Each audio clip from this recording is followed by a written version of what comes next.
Is-sieħba tal-eks kap nazzjonalista Simon Busuttil qalet li l-Papa m'għandux jiġi f'pajjiżna fil-bidu tax-xahar id-dieħel.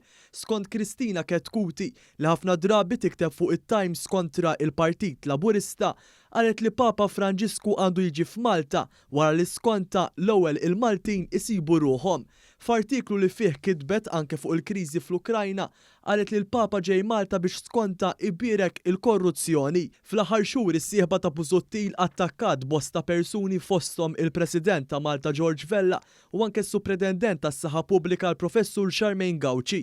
B'kitbieta Kristina Ketkuti anke kienet insulentat lil Furjaniżi meta kritikat proġett proposta spazju miftuħ u aħdar fil-Florjana li issa huwa proposta tal-Partit Laburista bħala parti mill-investiment ta' 700 miljun euro fuq medda ta' 7 snin fi spazju ħodor għal familji fl-bliet u fl-irħula Maltin Wawċin.